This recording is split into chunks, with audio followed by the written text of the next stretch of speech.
सुप्रभातम। आदित्यम संस्कृत के इस क्लास में आपका स्वागत है।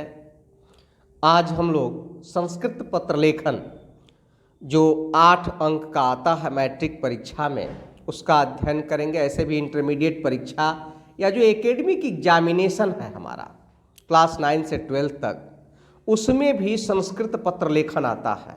चाहे वह बच्चा बिहार बोर्ड का हो, सीबीएसई का हो, किसी भी बोर्ड का हो, संस्कृत में पत्र लेखन आता ही है। संस्कृत विषय में यह पत्र 2022 मैट्रिक के परीक्षार्थियों के लिए भी आई है। एकदम आएगा ही, ये मेरा 100% गारंटी है। आइए अब इसके प्रश्न को देखते हैं हम लोग। इसका प्रश्न है, निर्धन छात्र कोष से आर्थिक मदद की मांग करते हुए विद्यालय के प्रधानाचार्य को प्रार्थना पत्र संस्कृत में लिखें। निर्धन छात्र कोष से प्रत्येक विद्यालय में जितने भी विद्यालय हैं उन विद्यालयों में निर्धन छात्र कोष होता है, और उस निर्धन छात्र कोष से आर्थिक मदद की मांग करते हुए एक छात्र अपने प्रधानाचार्य को संस्कृत में आवेदन पत्र लिख रहा है। लिखेगा कैसे लिखेगा, आज हम लोग इसी का अध्ययन करेंगे। एकदम सरल भाषा में एक बार आपने अध्ययन कर लिया तो आप निसंदेह अपने से भी लिख पाएंगे। तो सबसे पहले अब जानेंगे हम पत्र लिखने का पैटर्न क्या है। जहां भी हम लोगों का, जैसे ये स्क्रीन है, इसी को एक पेज मान लेते हैं, तो बाएं भाग में से हिंदी में भी हम लिखते हैं तो लिखते हैं सेवा में, और इसी को संस्कृत में क्या लिख देंगे, सेवायाम। इसका अर्थ क्या हो गया, सेवा में। और आ जाते हैं फिर हम उस पेपर के पेज के दाहिने भाग पर, और उस दाहिने भाग पर लिखते हैं उस विद्यालय के प्रधानाध्यापक को संबोधित करते हैं। जैसे मैंने लिखा यहाँ श्रीमंतः प्रधानाचार्य महोदय, इतना तो आप भी लिखेंगे, श्रीमंतः प्रधानाचार्य महोदय। उसके नीचे आप अपने विद्यालय का नाम लिख देंगे। जैसे मैंने यहाँ लिख दिया है रामायण राय +2 उच्च विद्यालय, बन का बहुआरा, नुआव, जिला कैमूर। अब जब ये 2 काम कर लेते, आप ध्यान रखें जो 4 नंबर होता है, 2 नंबर इसी पर होता है कि आपने ऊपर नीचे ठीक लिखा है कि नहीं, और फिर बीच में ठीक लिखा है तो 2 नंबर उस पर भी है। तो ये सब ग्राफिक करने में तो आपको बिल्कुल ध्यान रखना है। अब जब आप सहायता के लिए लिख रहे हैं तो सबसे पहले ऐसे आवेदन पत्र में विषय लिखना आवश्यक होता है। विषय लिखिए। विषय में क्या लिख दिया मैंने, आर्थिक सहायताया संबंधे। क्या लिखेंगे आप, आर्थिक सहायता के संबंध में, और उसी को संस्कृत में लिख दिए आर्थिक सहायताया संबंधे, आर्थिक सहायता के संबंध में। अब हम लोग जो है इस पत्र को लिखना आरंभ करते हैं। पत्र को जब लिखना आरंभ करेंगे तो क्या लिखेंगे, महाशयः। अपने प्रधानाध्यापक को लिख रहे हैं तो प्रधानाध्यापक को संबोधित करेंगे ना, क्या शब्द लिखेंगे, महाशयः, महाशय। फिर क्या लिखेंगे, सविनयम निवेदनम अस्ति यत् अहम अत्र भवतः विद्यालयस्य 10वीं कक्षायाः छात्रः अस्मि। आप 9वीं कक्षाया छात्र अभी, इसलिए, लेकिन अभी जो परीक्षार्थी हैं उन परीक्षार्थियों के लिए तो 10वीं कक्षाया छात्र अस्मि ही ठीक है। तो सविनयम निवेदनम अस्ति, सविनयम निवेदनम अस्ति, कहीं भी आप पत्र लिखिएगा आवेदन तो लिखेंगे कि सविनय निवेदन है कि, सविनयम निवेदनम अस्ति यत्, सविनय निवेदन है कि, अहम अत्र, मैं यहाँ, भवतः मीन्स आपके, विद्यालय से 10वीं कक्षायाः छात्रः अस्मि, विद्यालय के 10वीं कक्षा का छात्र हूँ। पहले वाक्य का क्या अर्थ हो गया हम लोगों का कि सविनयम निवेदनम अस्ति यत्, सविनय निवेदन है कि, अहम अत्र भवतः विद्यालयस्य 10वीं कक्षायाः छात्र अस्मि, मैं यहाँ आपके विद्यालय का 10वीं कक्षा का छात्र हूँ। आगे अब बच्चा जो है दर्शा रहा है, मम पिता रुग्णः अस्ति। आगे आप क्या लिखेंगे, मम पिता रुग्णः अस्ति, मेरे पिता रोगी हैं। मम माता अन्येषां गृहाणि गत्वा पात्र सम्मार्जनं करोति, मेरी माता अन्येषां गृहाणि गत्वा, यानी मेरी माता अन्य शाम का मतलब का दूसरों के गृहाणि गत्वा घर जा करके पात्र सम्मार्जनम करोति, बर्तन को साफ करती हैं। मेरी माता दूसरे के घर जाकर बर्तन साफ करती हैं।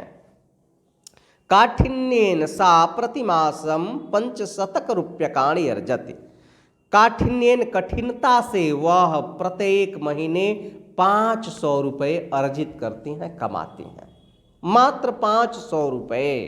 वह बच्चा दर्शा रहा है कि मेरा पिता क्या है। आपको भी आर्थिक सहायता लेनी है, उस भाव में जाना ही होगा। मेरे पिता रोगी हैं, मेरी माता दूसरे के घर पर काम करके या दूसरे के घर पर बर्तन धोती है, कठिनता से वह प्रत्येक महीना 500 रुपये अर्जित करती है। अब आप नीचे लिखेंगे कि अतः मम विनम्रा प्रार्थना अस्ति, अतः मम विनम्रा प्रार्थना अस्ति यत्, इसलिए, अतः मीन्स इसलिए, मम मीन्स मेरी विनम्र प्रार्थना है कि एकदम जो भी है इस संस्कृत का हिंदी आपके मस्तिष्क में आ जाना चाहिए। आ जाएगा तो लिखने में कहीं कोई कठिनाई नहीं होगी। एकदम सरलता से इस वर्ष बोर्ड परीक्षा में 8 नंबर पत्र लेखन का हम लोगों को ले ही लेना है। इसी उद्देश्य से मैं इस कार्य को कर रहा हूं। आप देख रहे हैं, अवश्य सब्सक्राइब कर लें, जुड़े, हम बोर्ड परीक्षा तक आपके साथ रहेंगे। और भी जो आपके विद्यालय के आपके मित्र छात्र हैं उन्हें भी इस वीडियो को शेयर अवश्य करें, उन तक भी पहुँचे, वह भी जाने, वह भी पढ़ें और परीक्षा में पत्र लेखन में 8 में 8 पाएं। आइए आगे देखते हैं। तो अतः मम विनम्रा प्रार्थना अस्ति यत्, इसलिए मेरी विनम्र प्रार्थना है कि विद्यालयस्य निर्धन छात्र कोषात्, विद्यालय के निर्धन छात्र कोष से आर्थिक सहायता दत्वा, आर्थिक सहायता दे करके, भवन्तः माम उपकुर्वन्तु, आप मुझे उपकृत करें। ये हो गया। अब उसके नीचे क्या लिख देंगे, भवतः आज्ञापालकः शिष्यः, आपका आज्ञापालक शिष्य। अपना नाम लिख देंगे आप, अपना क्लास लिख देंगे कक्षा 10 और अपना क्रमांक लिख देंगे। वहाँ परीक्षा भवन में बैठे हैं, परीक्षा का क्रमांक लिख दीजिए या अपन में वर्ग का क्रमांक लिखिए। वर्ग का ही लिखिएगा तो ज़्यादा बेहतर रहेगा।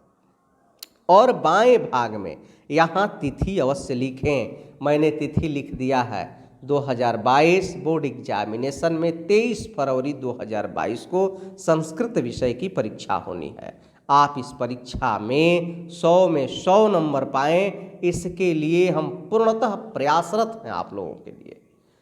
तो हम लोगों ने अध्ययन कर लिया, जैसे यहाँ मैंने लिखा ऊपर है क्या, संस्कृत पत्र लेखनम 2 × 4 = 8, 2 पत्र लिखना है, एक 4 नंबर का होगा और दोनों लिख देते हैं तो हमको मिलेगा 8 नंबर। प्रश्न स्पष्ट है। निर्धन छात्र को से आर्थिक मदद की मांग करते हुए विद्यालय के प्रधानाचार्य को प्रार्थना पत्र संस्कृत में लिखें। हम पुनः एक बार इसको समझाएंगे। इसके पहले एक निवेदन है कि आप हमारे छात्र हैं, आप इस वीडियो को सभी छात्रों तक शेयर कीजिए, सब पढ़ें और सब नंबर पाएं। यदि आपको अच्छा लगा आप अवश्य लाइक कीजिएगा। नहीं समझ में आता है, जो आवश्यकता है वह कमेंट करके हमें बताएं, हम निसंदेह आपकी सहायता करेंगे। तो यहाँ लिखेंगे 2 नंबर जो मैं बताया था आपको कि ऊपर और नीचे लिखने के तरीके पर निर्भर करता है। जैसे जो यहाँ सेवायाम लिखा है, यहाँ श्रीमंतः प्रधानाचार्य महोदय लिखा है, नीचे में यहाँ तिथि लिखा हुआ है, यहाँ भवतः आज्ञापालकः शिष्य, ये सब होना चाहिए आपके साथ। तो सहायता मांगने के लिए कैसे आवेदन पत्र लिखेंगे, यहाँ लिखा मैंने क्या, बाएं भाग में सेवायाम, सेवा में दाहिने भाग में श्रीमंतः प्रधानाचार्य महोदया और अपने विद्यालय का नाम लिख देंगे। विषय लिखेंगे आर्थिक सहायता या संबंधे, आर्थिक सहायता के संबंध में।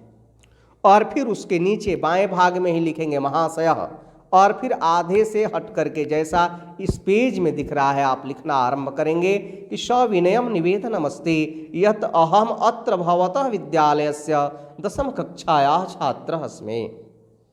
सविनय निवेदन है कि मैं यहाँ आपके विद्यालय का 10वीं कक्षा का छात्र हूँ। इसी प्रकार लिखेंगे आप भी। मम पिता रुग्ण हस्ते, मेरे पिता रोगी हैं। मम माता अन्येषां गृहाणि गत्वा पात्र सम्मार्जनम करोति, मेरी माता दूसरे के घर जाकर के बर्तन धोने का काम करती है। काठिन्येन सा प्रतिमासम 500 रूप्यकाणि अर्जत, कठिनता से वह प्रत्येक महीने 500 रुपये अर्जित करती है, कमाती है। अतः नीचे लिखेंगे, पैराग्राफ चेंज कर देंगे। अतः मम विनम्रा प्रार्थना अस्ति यत विद्यालयस्य निर्धन छात्र को साथ आर्थिक सहायता दत्वा भवन्तः माम उपकुर्वन्तु। इसलिए मेरी विनम्र प्रार्थना है कि विद्यालय के निर्धन छात्र को से आर्थिक सहायता दे करके आप मुझे उपकृत करें। बाएं भाग में तिथि लिख देंगे, मतलब डेट, और दाहिने भाग में भवतः आज्ञापालक शिष्य या आज्ञाकारी शिष्य, कुछ भी लिख सकते हैं। आपका आज्ञापालक शिष्य जो है अपना नाम, अपना कक्षा और अपना क्रमांक लिख दें। पत्र कंप्लीट हो गया। और इस प्रकार यदि आपने लिख दिया है तो एक पत्र पर 4 अंक आपको मिलेगा ही, ये मेरा दावा है। चलिए फिर हम आपसे मिलते हैं। यह मेरा इस बोर्ड परीक्षा के लिए गेस पत्र लेखन था, और भी जो मैंने 4-5 और गेस किया है उन सभी पत्रों को मैं आपको प्रदान दूंगा, जिससे आपका परीक्षा में पत्र लेखन छूटे नहीं। मिलते हैं फिर। बहुत बहुत धन्यवाद, शुभकामना।